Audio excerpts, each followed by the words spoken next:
الأنبياء والأولياء والعلماء والشهداء والصالحين وإلى جميع الأرواح المسلمين والمسلمات وإلى أرواح أبينا وأمنا. الفاتحة.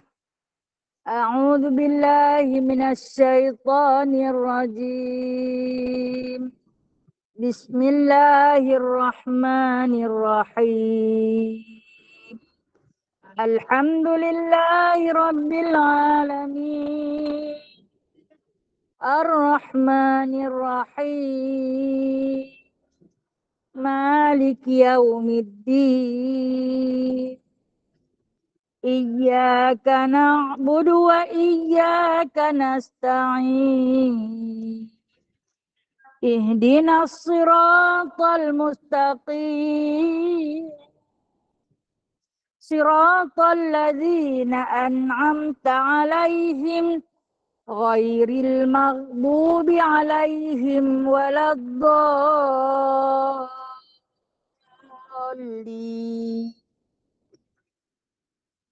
Amin. Sementara kita tunggu mikrofon kita elok, kita baca surah Kahfi dulu ya. Ayat 101 hingga 110. A'udzu billahi minasy syaithanir rajim. Bismillahirrahmanirrahim. الذين كانت أعينهم في غطاء عن ذكري وكانوا لا يستطيعون سمعا أفحسب الذين كفروا أن يتخذوا عبادي من دوني أولياء إنا أعتدنا جهنم للكافرين نزلا. قل هل ننبئكم بالأخسرين أعمالا الذين ضل سعيهم في الحياة الدنيا وهم يحسبون أنهم يحسنون صنعا أولئك الذين كفروا بآيات ربهم ولقائه فحبطت أعمالهم فلا نقيم لهم يوم القيامة وزنا. ذلك جزاؤهم جهنم بما كفروا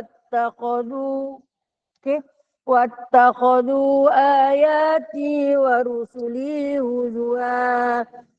إن الذين آمنوا وعملوا الصالحات كانت لهم جنات الفردوس نزلا خالدين فيها لا يبغون عنها حولا. قل هل ننبئكم بالأخسرين أعمالا الذين ضل سعيهم في الحياة الدنيا وهم يحسبون أنهم يحسنون صنعا. Saya ulang balik itu. Nah.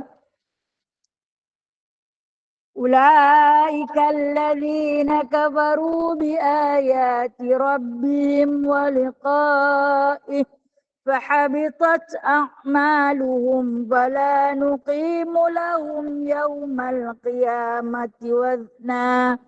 ذلك جزاؤهم بما كفروا واتخذوا آياتي ورسلي هزوا. إن الذين آمنوا وعملوا الصالحات كانت لهم جنات الفردوس نزلا خالدين فيها لا يبغون عنها حولا. قل لو كان البحر مدادا لكلمات ربي لنفد البحر قبل أن تنفد كلمات ربي ولو جئنا بمثله مددا قل إنما بشر مثلكم يوحى إلي أنما إلهكم إله واحد فمن كان يرجو لقاء ربه فليعمل عملا صالحا ولا يشرك بعبادة ربه أحدا. سبحانك اللهم بحمدك أشهد أن لا إله إلا أنت أستغفرك وأتوب إليك. صدق الله العظيم. اللهم صل صلاة كاملة وسلم سلاما تاما على سيدنا محمد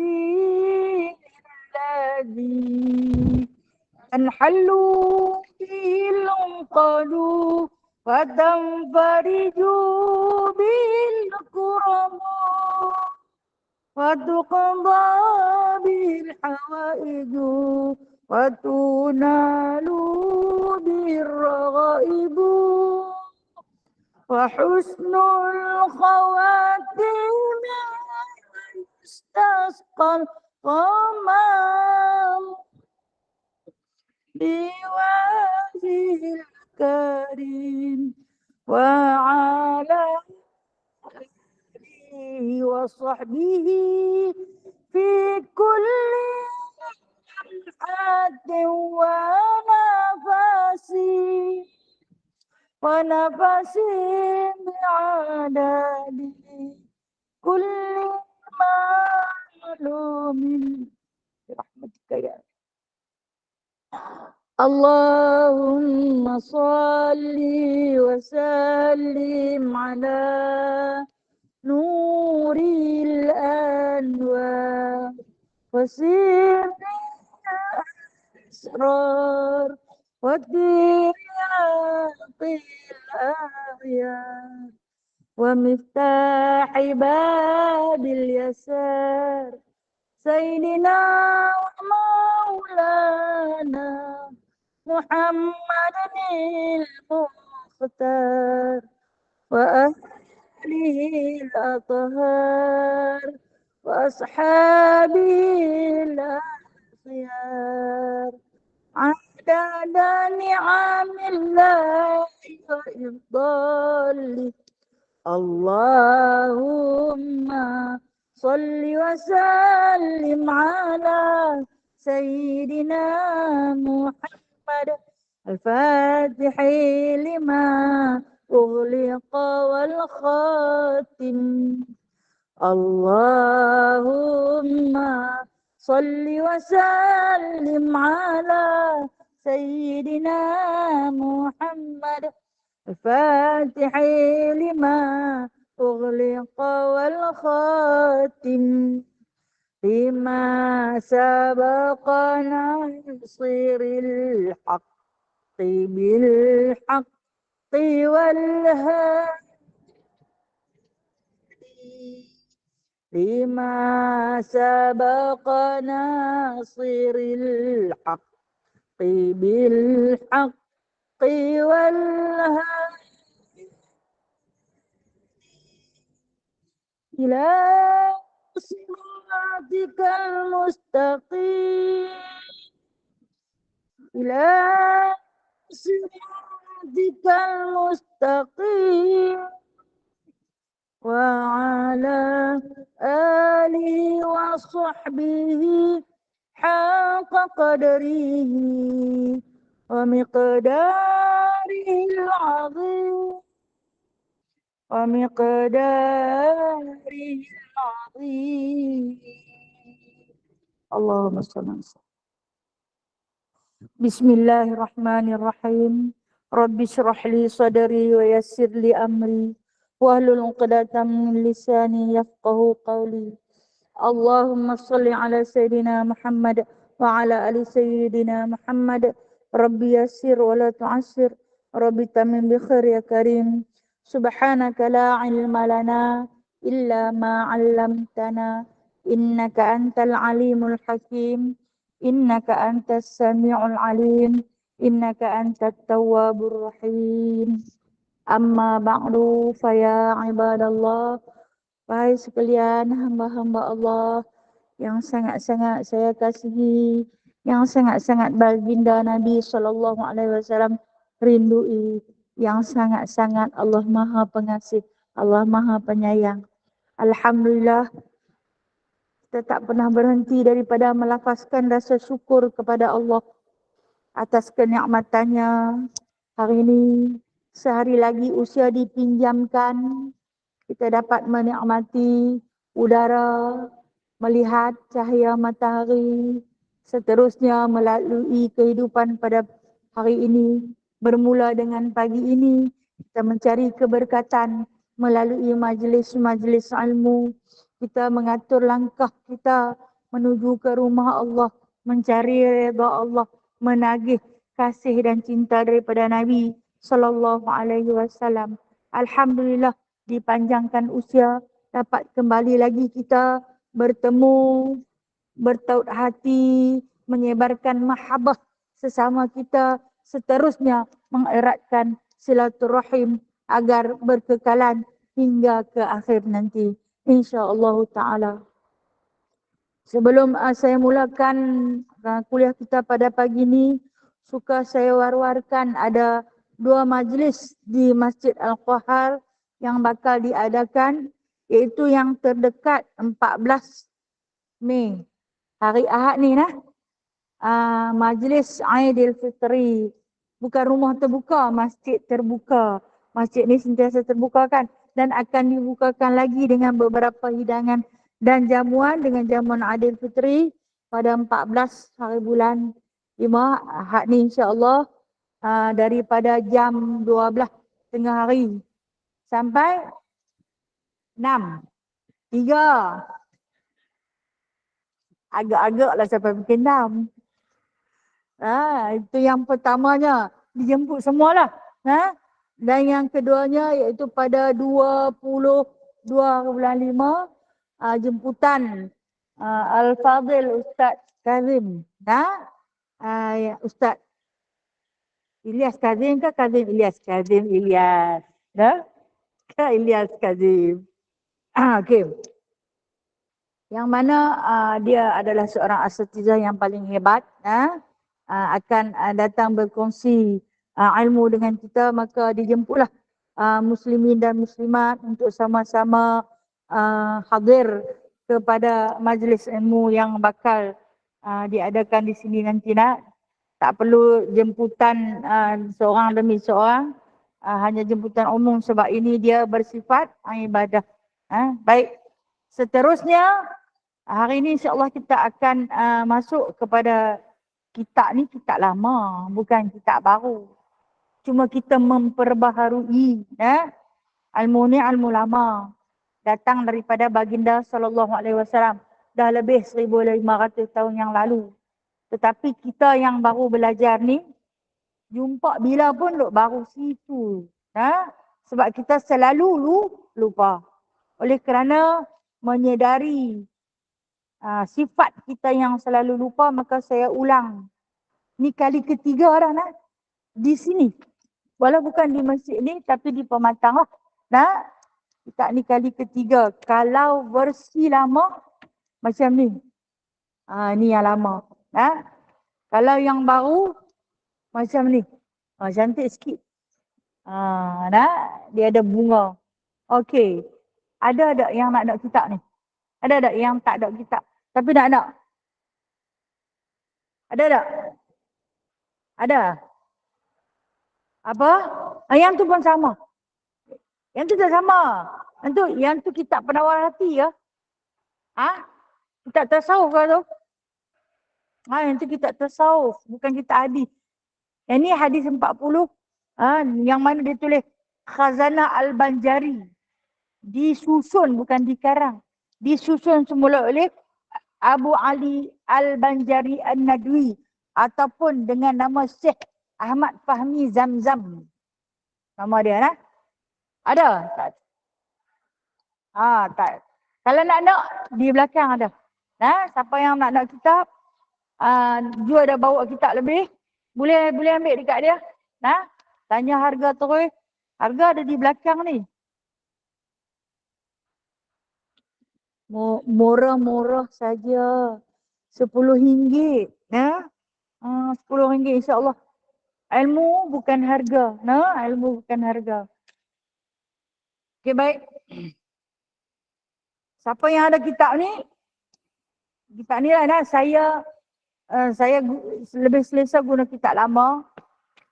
Sebab saya ada dobit di situ macam-macam. Okey, boleh ambil dekat dia bayar dia terus. Kalau tak ada duit, hutang. Nampak kat dia kata nak hutang. Bismillahirrahmanirrahim.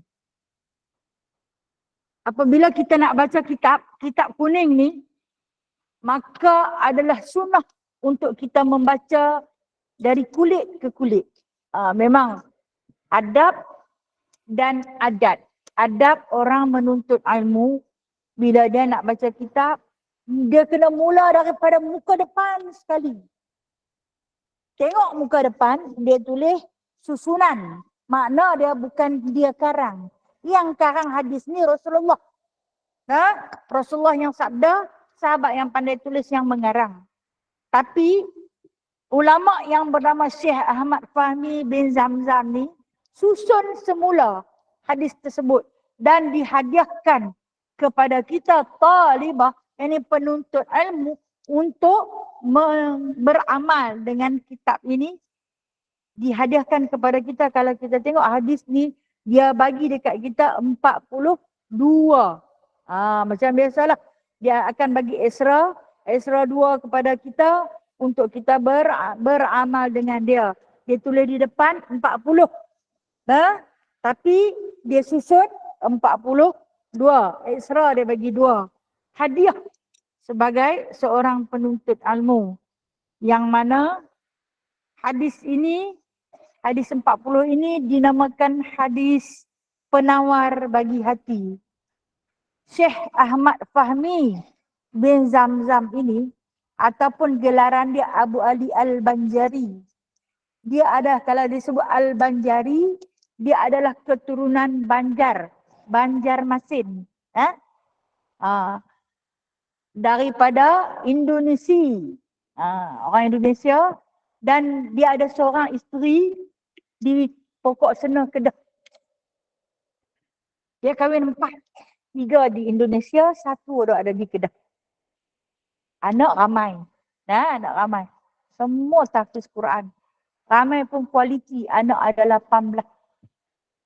Kualiti, yang Allah bagi. Alhamdulillah.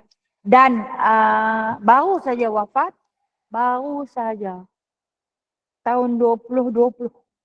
Baru saja wafat. Di usia 70 tahun. Menyusun kitab-kitab hadis begitu banyak. Dia buka Mahat Tarbiyah Islamiah di Derang, Pokok Sena, Kedah. Sampai hari ni ada. Dan sekarang diterajui oleh anak lelaki dia. Dan ada murid-murid yang ramai pondok dah. Kalau kata kita ada peluang, kita bolehlah ziarah ke pondok dia . Yang mana dia bawa kitab ni atas nama yang paling masyhur, bicara tentang hati. Saya yakin semua yang ada depan ni semua ada hati. Orang yang tak ada hati ni, orang mati. Dia tak ada hati nurani. Tapi hati sanubari dia ada. Kata ulama, hati ni terbahagi kepada 2. Kita baca mukadimah dulu lah. Kita tak masuk ada satu lagi. Baca mukadimah dulu. Hati ni terbahagi kepada 2. Satu dinamakan hati sanubari. Satu lagi dinamakan hati nurani. Hati sanubari tu fizikal hati. Yang orang kalau lukis dia suka lukis hati. Fizikal hati. Yang Allah Ta'ala pinjamkan kepada kita diletakkan di dada kiri kita. Itu pemberian Allah Subhanahu wa taala sebagai satu pinjaman yang disebut raja bagi segala anggota. Hati tu.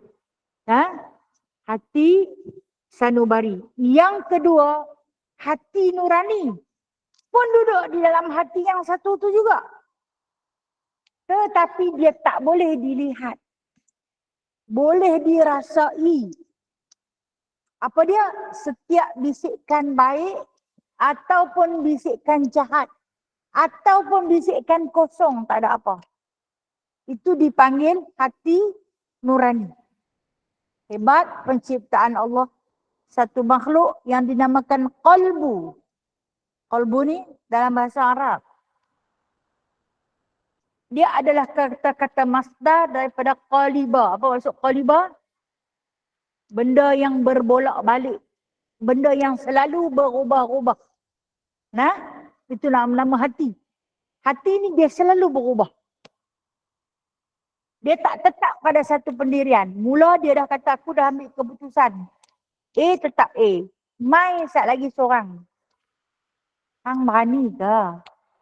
Hang berani ke ni? Hang baik-baik beringat. Depa gini dandan. Itu yang dikatakan Allah Ta'ala sebut dia nama. Qalbu bermakna benda yang selalu berbolak-balik. Yang berubah-ubah. Yang mana Nabi bagi kat kita, jangan kamu memberi salam pada solat waktu kamu sebelum kamu habisi dengan satu doa. Ya muqallibal qulub, tsabbit qalbi ala dinik. Wahai Tuhan yang membolak-balik. Muqallib. Membolak-balikkan. Hati kita ni selalu berbolak-balik. Segala hati, tetaplah hati aku di atas agamamu. Waktu bila? Waktu kita paling dahsyat, kita nak bolak-balik hati kita ini, iaitu ketika kedatangan fitnah. Fitnah Dajjal. Yang ketika ini wallahu a'lam, tang mana kedudukan dia dah. Mungkin dah dekat. Wallahu a'lam, saya tak berani nak cakap, saya tak tahu.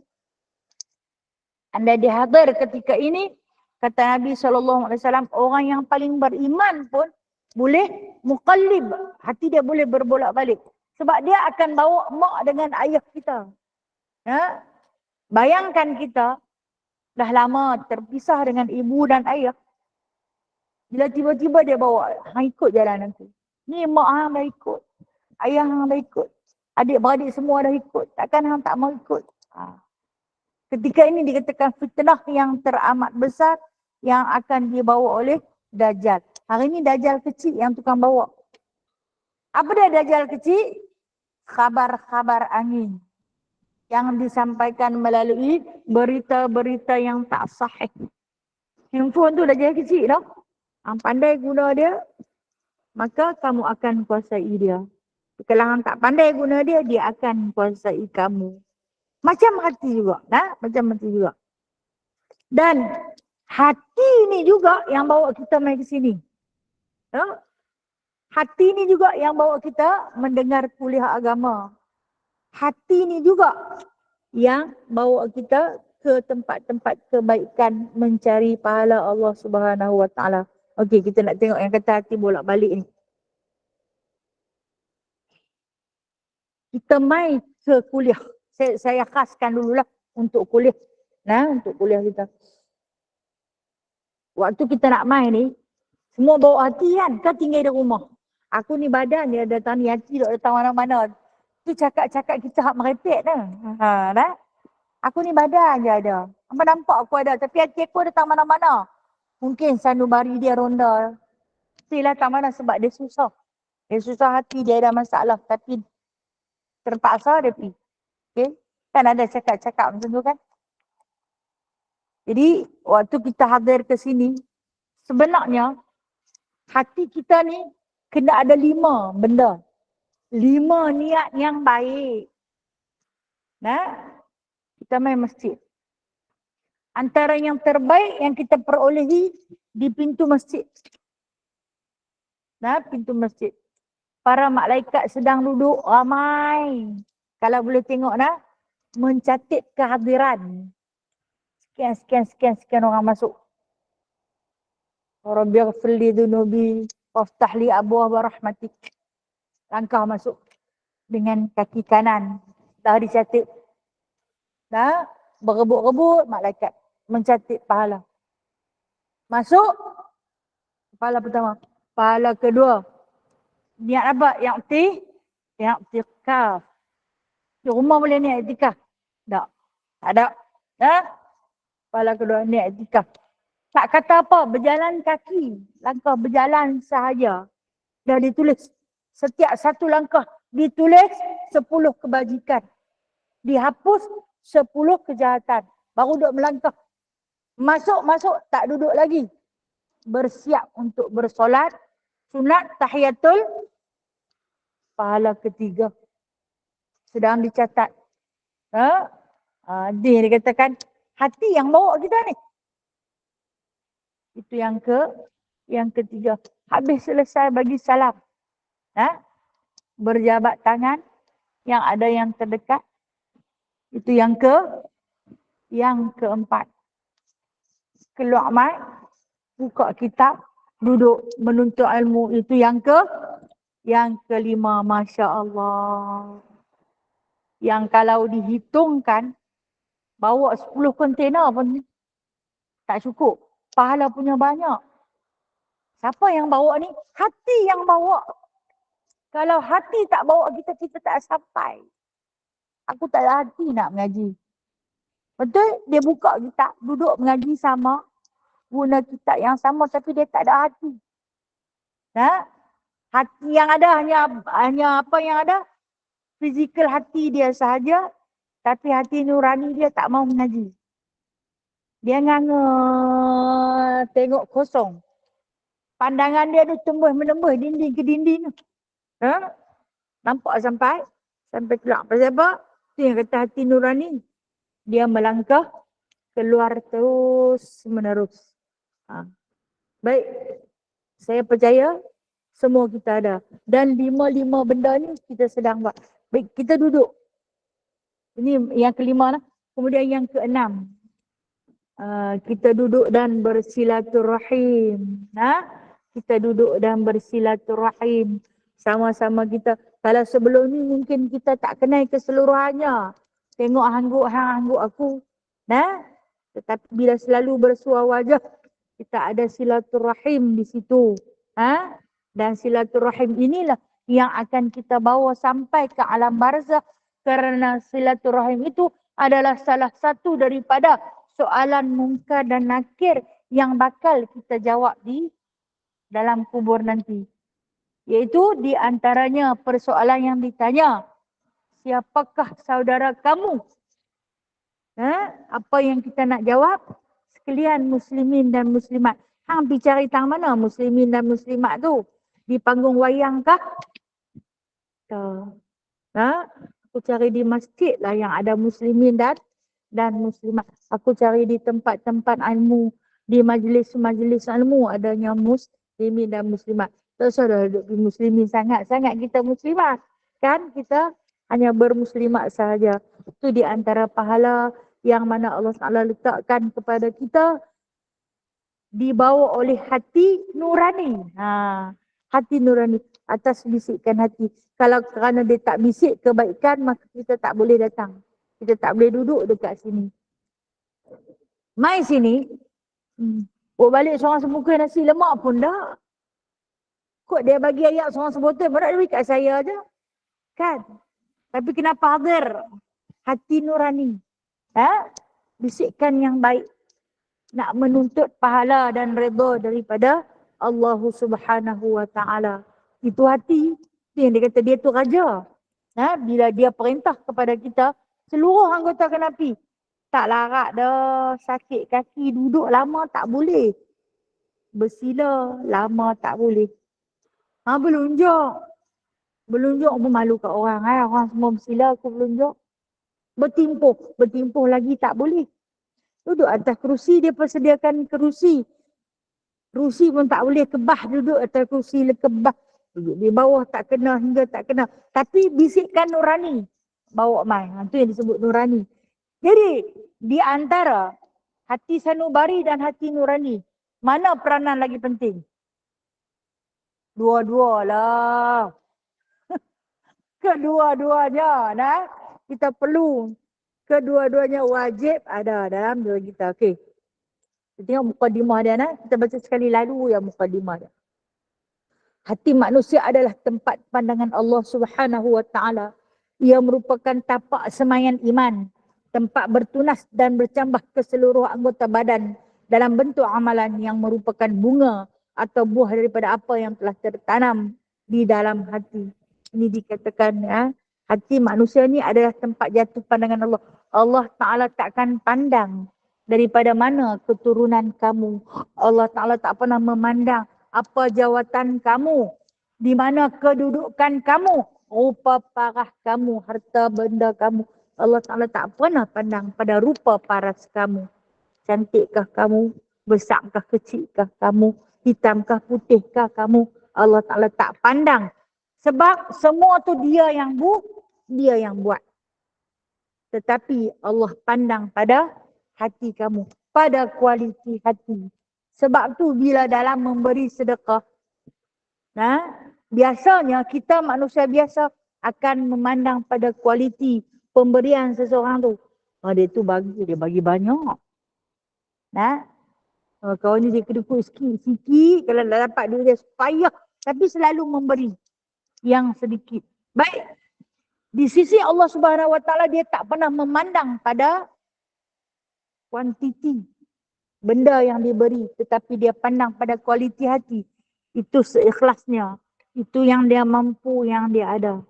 Mungkin yang memberi sedikit itu pahala lebih banyak daripada yang memberi banyak, tetapi riak dan takabur. Mana riak itu akan membakar segala amalan seperti api memakan kayu. Itu kata Nabi SAW. Yang mana dia kata, di hati ni adalah tempat bertunas iman. Sebab tu hati ni terlalu berharga. Tempat tumbuhnya iman. Diberitakan di dalam kitab Ihya Ulumuddin karangan Imam Al-Ghazali rahimahullahu ta'ala. Manusia yang lahir ke muka bumi ni semua hati dia bersih. Semua bersih. Cuma hari demi hari dia dicorak. Dia dibentuk. Sampai kepada waktu taklif. Waktu taklif ni waktu mukallaf. Mumayyiz tak dituliskan lagi kejahatan dan kebaikan dia. Dia mai kepada waktu mukallaf. Apa maksud waktu mukallaf? Waktu diberatkan. Waktu baligh. Waktu baligh. Baru ditulis solat kita, puasa kita, dan segala jenis bentuk amal kebajikan kita ditulis. Kalau kita tinggal maka ditulisnya dosa. Dan ketika ni bila kita buat satu kejahatan maka akan bertitiklah satu titik hitam. Dan akhirnya kejahatan demi kejahatan, kejahatan demi kejahatan, dia akan terus gelap. Tapi faham tempat tunas iman. Dia sebenarnya hati ni subur. Iman Allah Ta'ala letak. Waktu bila? Waktu lahir ke muka bumi, kita diazan dan diiqamatkan. Itu untuk orang Islam. Untung orang Islam. Dapat disambut, datanglah hadirlah bapak dia ke. Kalau tak ada bapak dia mungkin Tok Wan dia ke atau Pak Penakan ke. Yang mana yang ada kalau tak ada yang lelaki mungkin yang perempuan seperti mana kehadiran Nabi Allah Isa alaihi salam. Kita tahu Nabi Isa alaihi salam satu-satunya Nabi yang lahir tanpa bapa. Dia dilahirkan secara bersendirian oleh Sayyidatina Maryam di Baitul Laham. Dia dilahirkan secara bersendirian. Tak ada siapa-siapa yang teman dia. Bapak jauh sekali lah. Yang ketika mana dia sakit nak melahirkan, dia kata kepada Allah, macam ni kah punya sakit nak melahirkan anak? Mati lagi baik. Satu lafaz yang diucapkan. matilah lagi baik, sakit sungguh dia. Dan apabila terlahirnya anak beliau, dia terus azan. Walaupun syariat azan tak disyariatkan ketika itu, tapi dia diajar oleh malaikat Jibril untuk mengazankan di telinga Nabi Isa alaihi salam. Apa tu?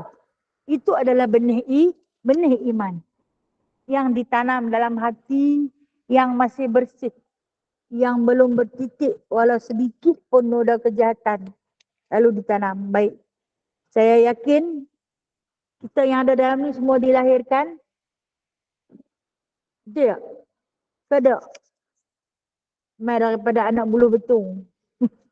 Kita dilahirkan, tak ada ibu bapa, alhamdulillah. Diiqamatkan ataupun diazankan. Tak kira lah siapa yang azankan. Tapi kita tahu lah yang tukang azan kat kita tu orang Muslim lah. Kalau dia bukan Muslim, dia tak diazankan lah. Kalau dia tak mungkin lah boleh azan lah. Walaupun hari ni bayi-bayi dilahirkan di hospital kan. Kadang doktor bukan Islam. Kadang yang mai tu perempuan yang non-Muslim. Yang tu, itu suratan Allah lah. Nah, itu suratan Allah. Kita tak boleh nak mengadili benda ni sebab kita tak mampu. Kecuali kalau yang berkemampuan, dia boleh cari, dia boleh pilih doktor yang sekian untuk merawat dia. Tapi kalau yang tak berkemampuan, dia hanya terima apa juga yang Allah Ta'ala nak hantar pada dia. Tapi yakinlah, itu adalah permulaan tunasnya iman yang duduk di dalam hati, pinjaman daripada Allah Subhanahu Wa Ta'ala, dan hati daripada iman itu akan bercambahnya amalan. Daripada mana? Hati tempat menerima ilmu. Kemudian bila kita ada iman, masuk ilmu. Masuk ilmu. Bila masuk ilmu, ilmu itu diibaratkan seperti pohon. Tadi iman benih. Ilmu adalah pohon. Amal adalah buah dia. Amalan adalah buah. Bila dah masuk ilmu, kita nak beramal lah. Apa dia? Kita bersolat. Dan solat kita itu diibaratkan seperti buah pada pohon iman yang telah pun disemai pada awal-awal kelahiran kita. Itu hati.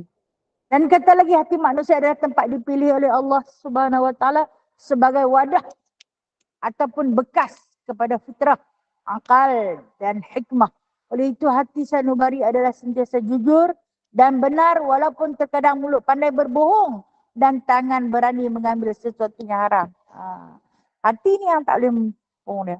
Dia sentiasa jujur. Walaupun kadang-kadang mulut kita berbohong. Tapi hati tahu tak kita bohong. Asal aku nak bohong dia.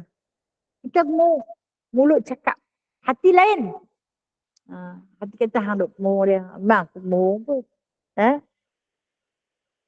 Nak pergi mana? Tu nak pergi kat depan tu Ustaz. Padahal dia nak pergi lain. Ya, aku main rumah hang tadi. Dia tu tanya aku nak pergi mana. Aku kata nak pergi kat depan tu Ustaz. Aku tak abad kata nak main rumah hang. Kan dia tak cakap dengan hang. Aku bohong dia. Hati tahu. Hati tahu kan. Walaupun kita berbohong. Tangan berani mengambil sesuatu yang haram. Hati tahu. Itu bukan barang kita. Jangan sesekali ambil. Dia bukan barang kita. Walaupun diuji kadang jumpa. Jumpa sesuatu yang berharga. Tak ambil. Sekejap lagi orang lain ambil. Bila orang lain ambil. Dia tu jahil. Dia akan guna. Maka aku ambil. Dan aku ambil. Aku simpan. War-warkan. Tempoh setahun. Tanya siapa punya ni. Siapa punya. Contoh. Jumpa gelang emas. Tanya dulu. Bagi tempoh setahun. Ni sampai tak tanya. Dia jumpa singgah kedai pajak. Dia tanya Cina. Mah ke tak mah? Mah. Itu pun belik-belik. Mah. Berapa? Dia pun abang. Ni. Pertukaran. Harta dunia. Hati tahu yang tu bukan dia punya. Ya bang. Ni mah pound ni, mah lama. Tapi kalau jual aku, timbang-timbang fikir ramai, 1,400. Okey, jual terus. Itu pun gagal ambil mah tu. Bukan kita punya. Kita pun gagal ambil dia. Oh, hari ni rezeki terpijak. Hati nurani. Hati tahu tak? Hati tahu.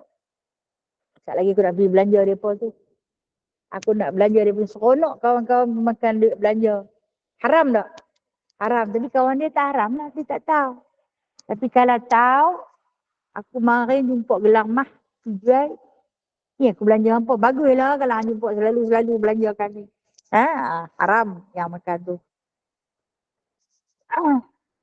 Hati manusia pula adalah raja bagi seluruh anggota badan. Ia merupakan semua pergerakan dan tindakan. Maka apabila hati itu baik, akan baiklah seluruh anggota badan.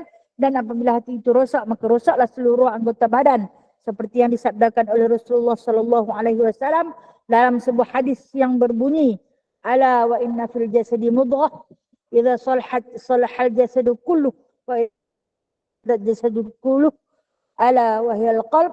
Rawahu Bukhari wa Muslim. Yang mana dikatakan hati manusia adalah raja bagi segala anggota. Kalau hati kita gerak, maka bergeraklah seluruh anggota. Macam saya kata awal-awal tadi. Hati kita gerak. Jualan nak pergi kuliah pagi ni. Bergerak kaki tu. Berjalan atas gerakan raja perintah.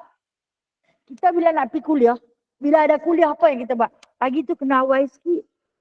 Cari baju. Cari tudung, nak matching baju dengan tudung, nak pergi tengok baju keremuk 1,000, takkanlah nak mengadap dengan ilmu Allah dalam keadaan pakaian yang tak kemas. Kita berpakaian kemas kerana nak meraihkan ilmu Allah. Bukan nak tunjuk kat orang. Betul ke? Tanya hati tahu. Tak lagi matching pula. Baju warna biji remia. Tudung warna merah menyala, tak susah. Yang pilih tu hati. Yang memilih tu hati. Okay. Dia dah buat kerja kebajikan tu sebenarnya. Yang mengarahkan setiap langkah dia berjalan dalam rumah. Kelang kabut. Ayah nak pergi kuliah ni, Pergerakan tangan, kaki, telinga, mata, semua itu adalah hasil daripada perintah sang raja. Nak pergi buat kebajikan. Tidak? Jalan. Keluar dari rumah. Tengok kereta tak ada minyak. Aduh, dah terbakar. Apa dah hampa tahu naik saja. Isi minyak hampa tak hati. Hati marah. Marah ni. Berpeluh-peluh, bercerau-cerau kadang lah. Nak lintah jalan pula susah. Allahu Akbar. Tapi pun tak apa, senang-senang patah balik duduk di rumah kan senang. Naik duduk atas katil, siapa tak kata apa kan. Tapi perintah raja, sang raja. Dahagakan kepada redha Allah. Memerlukan kepada ilmu Allah. Keluarlah rempuh tu jugalah. Tak larat tu. Banyak halangan. Itu atas perintah sang raja. Maka bergeraklah ke seluruh anggota. Buka pula beg, kitab tak bawa. Allahu Akbar. Kitab pula tak bawa. Main mengaji apa kenama, kitab tak bawa. Nak patah balik, mungkin tidak. Aku kalau balik tak main dah. Ini saya kata. Atas titah perintah sang raja. Maka kata Nabi SAW, dalam jasad kita tu ada mudghah. Apa maksud mudghah? Seketul daging. Ini ulama fiqh, Imam Syafi'i menggariskan ketul daging ataupun ketul darah beku yang halal dimakan. Darah yang halal dimakan ialah darah beku. Apa dia? Hati. Hati. Hati itulah yang dikeluarkan oleh malaikat Jibril, dibedah di dada Nabi SAW pada malam Isra' Mi'raj, dibasuh dengan air zam-zam. Dituangkan ilmu hikmah dan ilmu rahmat dalam dada baginda, dalam hati. Nah, seketul daging ataupun disebut juga di alaqah. Sebab apa?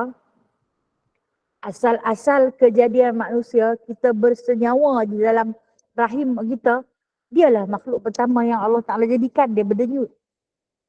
Nah, hati dia, sifat dia berdenyut. Dialah makhluk pertama yang Allah Ta'ala jadikan.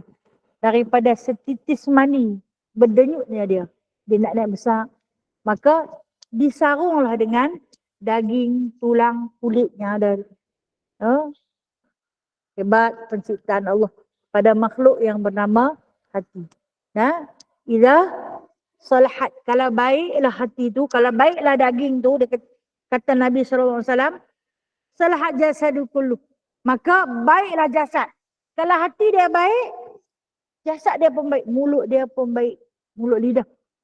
Nah, orang kata dia tu nampak mulut jahat tapi hati baik, pemohong. Nah, orang kata mulut dia jahat tapi hati dia baik. Mulut dia jahat sebab dia laser. Dia laser pasal apa? Hati dia jujur. Mengeluarkan kata. Orang nanti kata selalu, dia ni mulut laser. Nah, terkadang kita kena menipu walaupun hati tahu kita menipu. Sebab nak jaga hati orang lain pula. Aku nak katalah kat dia tadi. Tapi tak usahlah depan orang ramai. Tak usahlah depan orang ramai, saat lagi jatuh maruah dia. Hati tahu kita sedang menipu. Pasal apa? Sebab hati tu baik. Dia takkan katakan sesuatu yang buruk. Tapi kalau hati tu tak baik, dia akan keluarkan yang tak baik. Perumpamaan macam kata Imam Ghazali, kalaulah di dalam bekas itu adanya air kotor, yang dituang itu tetap kotor. Kalau yang jernih, maka yang dituang itu adalah jernih. Dan kata Nabi SAW lagi, wa idza fasadat jasadu kullu. Nah, apabila dia rosak daging tu, maka akan rosaklah jasad keseluruhannya. Ala wahya qab, kata Nabi. Hampa kena ingat, itulah yang dinamakan hati. Baik. Hadis ni dilafazkan oleh baginda SAW kepada seorang sahabat yang bernama Abu Khusaimah.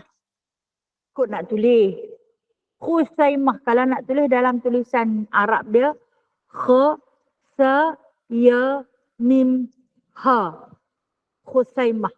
Kalau nak tulis dalam tulisan Rumi dia, K, H, U, S, A, I, M, A, H. Khusaimah. Okay. Macam mana boleh terzahirnya lafaz hadis ni?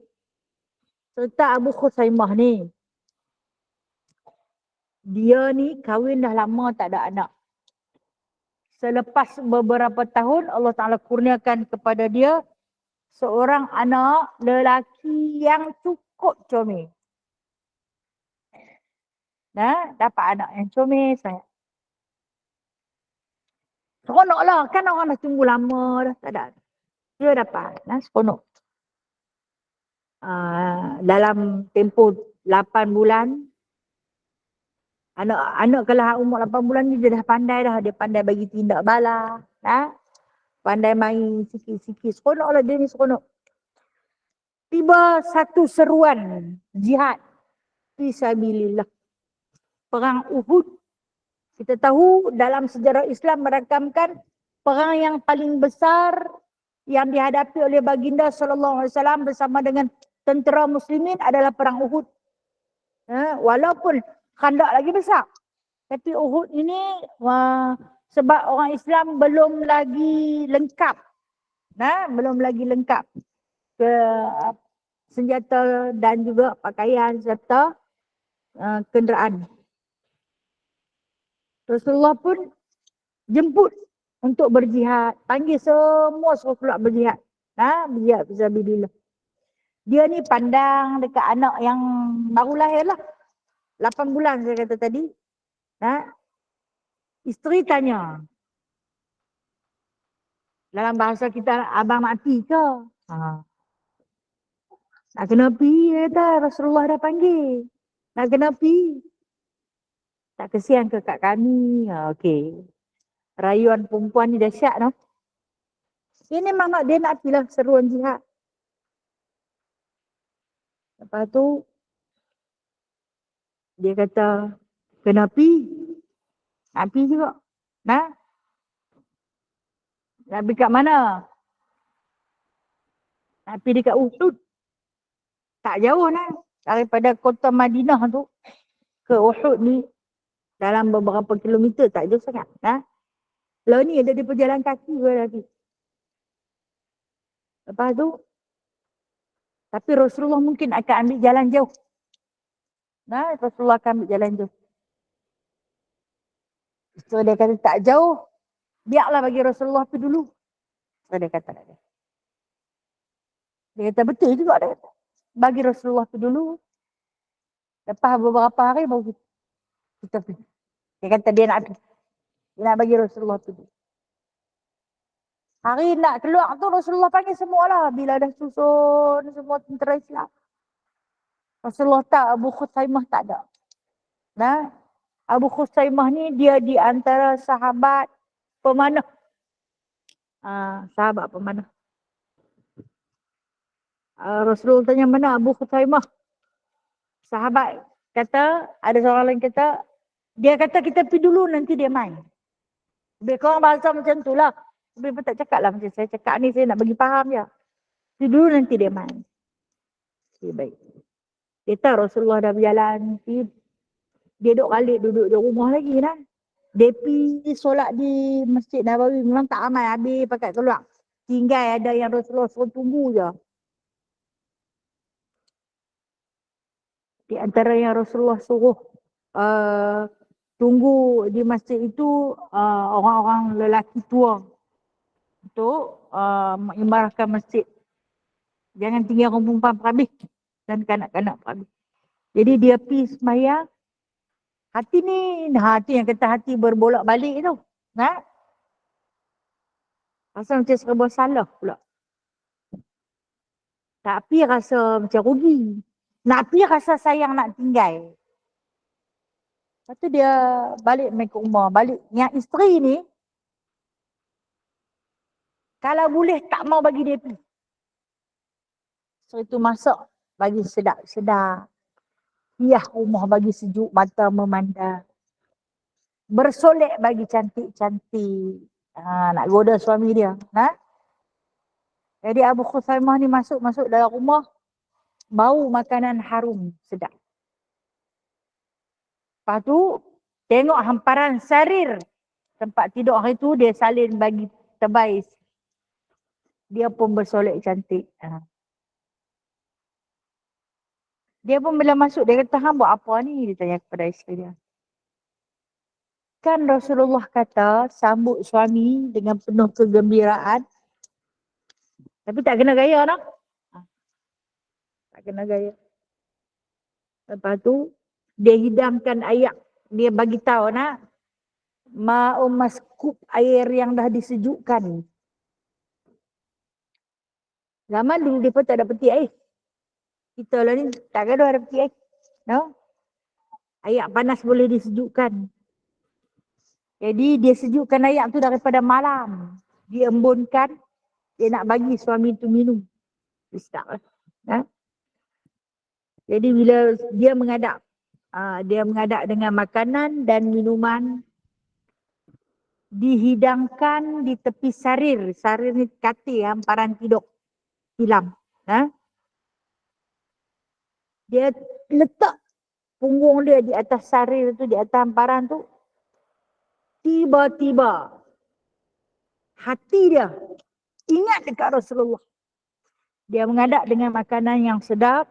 Dia mengadap dengan minuman yang sedap. Hati dia kata, aku duduk di tempat teduh. Aku duduk di atas tilam yang empuk.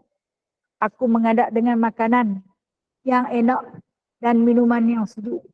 Baginda Nabi SAW duduk di atas duri. Duduk di atas kerikil panas. Baginda Nabi SAW berpanas di bawah matahari. Berjalan kaki baginda berpeluh dan mungkin berdarah. Bangkit serta mata. Hati dia kata. Dia pun bangkit berdiri. Dia bangkit berdiri, wahai isteri, dia kata. Aku sayang dekat anak kita. Sayang sungguh-sungguh. Tapi aku lagi sayang kepada Rasulullah dan perjuangan. Maka dia kata, kalau kita kata apa, bungkus bekal ni semua. Yang mana yang dia buat tu, dia suruh isteri dia bungkus, termasuklah hamparan tempat dia duduk tadi. Nak pergi mana? Isteri dia kata ni dah buat dah elok dah, nak pergi mana ni? Aku nak pergi kat Rasulullah. Rasulullah di bawah panas terik, dia kata. Hati aku berkata Rasulullah di dalam kepanasan ni. Rasulullah sedang dahaga. Rasulullah sedang lapar. Rasulullah dulu tak pernah ada hamparan. Aku nak bawa ni pergi kat dia. Kulung. Kelang kabut. Elok dia pergi, kuda dia lari. Rupanya isteri tu lepas kuda dia. Dia tak ada kenderaan untuk siapa. Dia bawa bungkusan yang isteri dia bungkus tu. Dia lari pergi ke medan Uhud. Dari jauh Nabi duduk sedang berehat. Tak berlaku lagi peperangan lah. Baru duk tunggu pasukan-pasukan Nabi akan sampai 2 hari lebih awal. Nampak dari jauh lari. Nabi tanya siapa yang sedang berlari. Ali karamallahu wajhah menjenguk siapa ni. Mungkin spy kan depan nanti ada. Rasulullah akan hantar seorang utusan nak tengok musuh. Tak mana berapa ramai musuh. Rasulullah duk ingat spy tu lah nak bawa khabar. Rupanya bukan. Perhati tengok, bawa barang banyak. Abu Khusaimah. Ya, kata Nabi, dia baru main. Nabi tersenyum. Nabi tahu cerita. Nabi tersenyum. Akhirnya dia datang. Melengkapi prajurit yang akan diletakkan di atas Jabal Rumat tu. Bukit Pemanah hari ni kalau orang pergi Madinah, orang akan naiklah atas Bukit Pemanah tu. Bila dia sampai, tercungak-cungak, dia letaklah semua bekal dia di depan Nabi SAW. Dia kalau dia tak cerita pun tak apa, betul tak? Tapi dia cerita. Dia cerita kat Nabi. Dia kata kat Nabi, sebenarnya hati aku ni dah berbolak balik dah, dia kata. Sayang dekat anak, sayang dekat isteri, sayang kat rumah. Selesa duduk di rumah. Tapi dia kata, bisikkan hati nurani. Mengajak aku mencintaimu melebihi segala cinta. Mencintai perjuanganmu, mencintai Allah Ta'ala. Maka aku tak pandang lagi kepada wajah anak dan wajah isteri aku. Aku tak pandang lagi kepada harta ni. Sebaliknya aku bawa mailah kita makan sama-sama. Kita berpanas bersama-sama. Kita berlapar bersama-sama. Dia duduk di sisi Nabi. Dia menangis. Nabi sambil tersenyum mengusap-ngusap bau dia. Nabi baca hadis ni. Nabi baca hadis ni. Nabi kata dalam jasad kita ni ada satu ketul daging. Kalau baik daging tu, baiklah jasad kita. Kalau rosak daging tu, rosaklah jasad kita. Daging tu ialah hati. Yang hari ni sedang menggerakkan kamu. Walaupun dia mula dah ni dah tak mau pi lah. Tapi bisikkan sanubari dia mengajak untuk dekat dengan Nabi SAW. Akhirnya dia pun berjalan. Wallahu a'lam. Jadi kisah Abu Khusaimah itu mengakhiri kuliah kita pada pagi ni. Saya tutup mukadimah kita dan insya-Allah kita akan sambung minggu depan. Ada sekali lagi kita akan sambung hadis. Tanda dekat hadis an Abi Hurairah. Bukan hadis nombor 1 lagi Tanda dekat hadis an Abi Hurairah radhiyallahu anhu. Ani Rasulullah sallallahu alaihi wasallam qala innal 'abda idza akhta'a khati'atan. Jumpa dah hadis tu?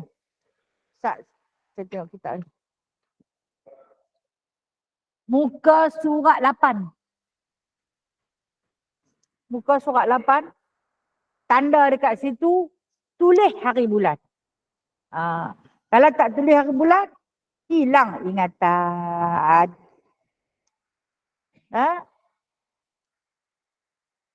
Jadi minggu depan kita akan baca. Bukan hadis satu lagi. Hadis muqaddimah lagi. Nah, insyaAllah ta'ala. Nah. Saya buka untuk soalan. Andai ada kemuskilan, tak kiralah sama ada berkisarkan tentang hati atau berkisarkan tentang jasad. InsyaAllah ta'ala. Ada soalan boleh nak tanya?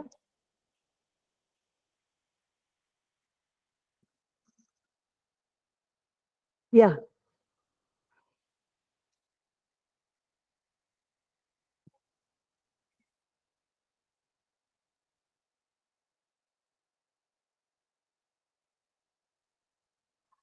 Apa dia? Selepas salam tu? Okey, menuntut ilmu.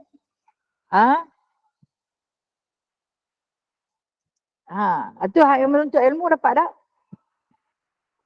Nombor 4 tu menuntut ilmu. Duduk menuntut ilmu. Duduk belajar.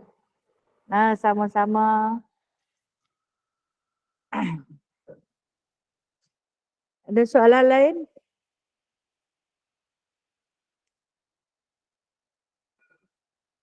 Hati ada berapa? Hati terbagi pada 2. 1 sanubari, 1 nurani. Sanubari tu apa? Fizikal hati. Nurani tu bisikkan hati. Jadilah. Dapatlah soal. Dah?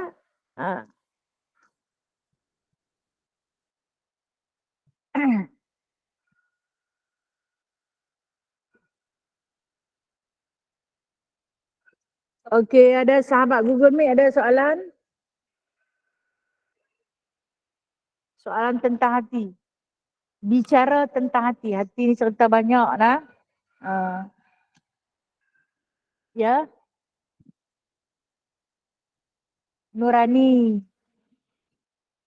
Bisikkan. Bisikkan. Ada buruk, ada jahat, ya.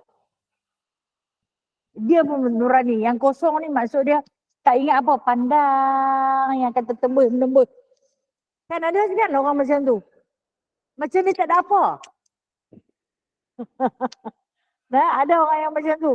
Kadang kita sembang dengan dia, dia perhati muka kita, tapi dia tak ambil perhatian apa yang kita cakap. Kosong. Ada yang macam tu. Saya ingat orang yang ghairil aqil lah yang macam tu, ataupun orang gila. Orang gila dia tak ada masalah tau. Dia duduk, tang mana dia nak parking, dia parking. Dia pakai apa dia nak pakai, dia tak mau pakai pun tak apa. Tak. Sebab hati dia kosong. Itu nurani dia. Allah. Alhamdulillah. Okay, ada apa no? Ya.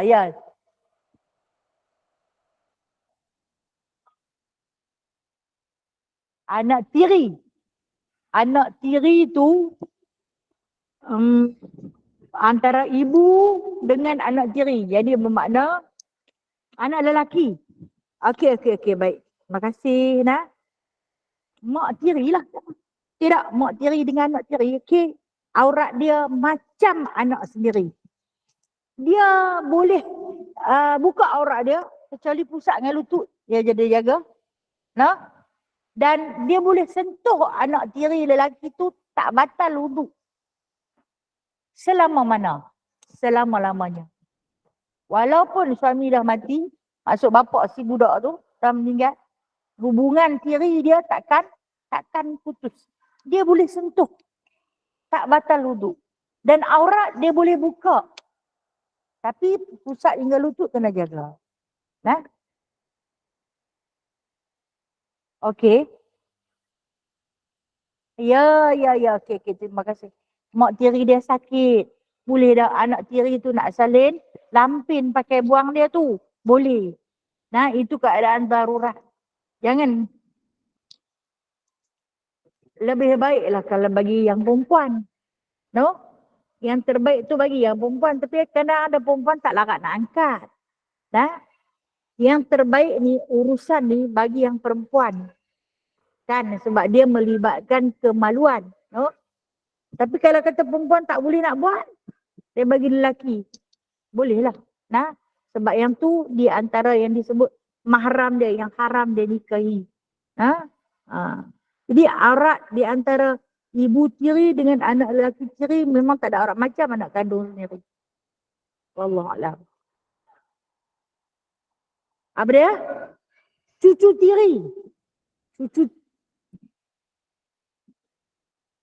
Alright, tak boleh. Yang tu dah jauh. Yang tu dah jauh. Ada batasan dia nak.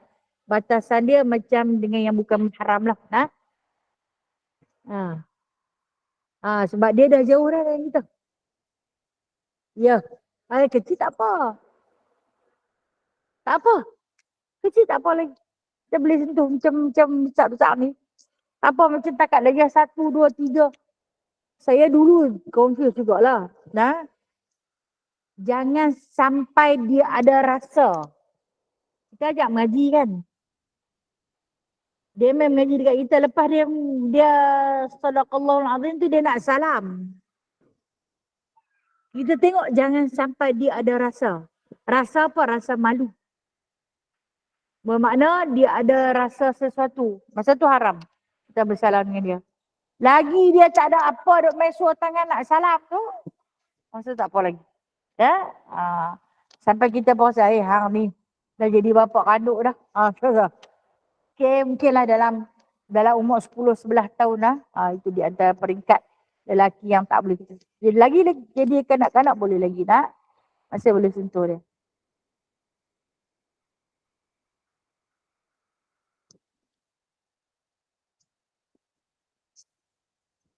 Habis dah? Okay, habis tak ada apa nak. Saya sudah dulu nak. Yang baik itu datangnya daripada Allah Subhanahu Wa Taala. Yang lemah dan kurang itu adalah daripada diri saya sendiri. Saya sudahi dengan wabillahi taufiq wal hidayah. Assalamualaikum warahmatullahi wabarakatuh. A'udzubillahi minasyaitonirrajim. Bismillahirrahmanirrahim. Alhamdulillahirabbil alamin hamdan yuafi ni'amahu wa yukafi'u mazidah. Ya Rabbana lakal hamdu kama yanbaghi li jalali wajhikal karim wa 'azimi sultanik. Allahumma inna nas'aluka salamatan fid din wa 'afiyatan fil jasad wa ziyadatan fil ilm wa barakatan fil rizqi wa taubatan qabla al maut wa rahmatan 'indal maut wa maghfiratan ba'dal maut. Allahumma hawin 'alaina fi sakaratil maut wan najata minan nar wal afwa 'indal hisab. Allahumma rzuqna qabla al mauti taubatan wa 'indal mauti syahadatan wa ba'dal mauti jannata wa na'ima ya arhamar rahimin. Allahumma rabbana atina fid dunya hasanah wa fil akhirati hasanah wa qina adzaban nar wa adkhilna jannata ma'al abrar ya aziz ya ghafar ya rabbal alamin wa sallallahu ala sayyidina Muhammadin walhamdulillahi rabbil alamin. Taqabbalallahu minkum. Taqabbal ya karim. Terima kasih semua nak. Sama-sama kasih Ustazah. Assalamualaikum. Ustazah. Assalamualaikum. Assalamualaikum warahmatullahi Terima kasih Ustazah. Assalamualaikum.